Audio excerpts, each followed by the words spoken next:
কবিতাৰ শিৰোনাম জীৱন প্ৰহেলিকা। কবি নিৰূপণ বৰুৱা, কণ্ঠ ৰঞ্জনা পাঠক। জীৱন প্ৰহেলিকা, সমাজৰ অৱহেলিত কিন্তু দুৰ্দান্ত প্ৰেমিক মই। আছে হৃদয়ত অজস্ৰ মৰম আৰু ভালপোৱা। সেইবাবেই জীয়াই আছো জীৱন যুঁজত অৱতীৰ্ণ হৈ।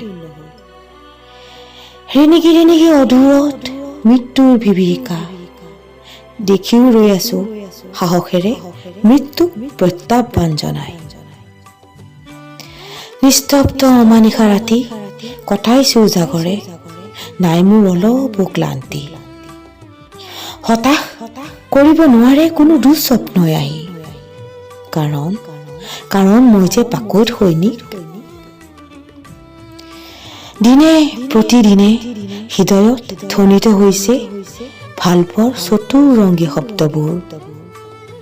সেই শব্দবোৰৰ মধুৰ ঝংকাৰত প্ৰাণ পাই উঠিছে মোৰ সোণালী শৈশৱ। ক'ত আছে ভালপোৱাৰ অস্তিত্ববোৰ? ক'ত আছে প্ৰেম নামৰ সুগন্ধি পখিলাজনী? থান বান লগা মোৰ হৃদয়ত উমান পামনে স্বৰ্গীয় প্ৰেমৰ ঠিকনা?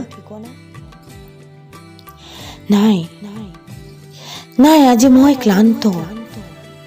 দেখি আছো মাথো মই এক মধুৰ স্বপ্ন। এই স্বপ্নৰ গোপন ভাঁজত প্ৰতিফলিত হৈছে মোৰ আবেগ অনুভূতি।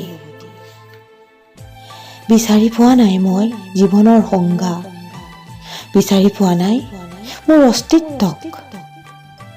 ক্লান্ত মনত ভ্ৰান্ত ধাৰণা লৈ দিবা স্বপ্ন মই দেখিছো নিৰলে। ক'ত শেষ আছে জীৱন যুঁজৰ? ক'ত খোদিত আছে প্ৰেম জনমৰ? আবেগেৰে দুহাত মেলি দিছো, নিয়া আগুৱাই মোক জীৱন যুঁজত। শেষ বা আৰম্ভ যদি হয় ৰিণিকি দেখা মৃত্যুৰ কোলাত, তেতিয়াহ'লে মৃত্যুৱে শ্ৰেষ্ঠ দান এই জীৱনৰ। মৃত্যুৱেই শ্ৰেষ্ঠ দান এই জীৱনৰ। ধন্যবাদ।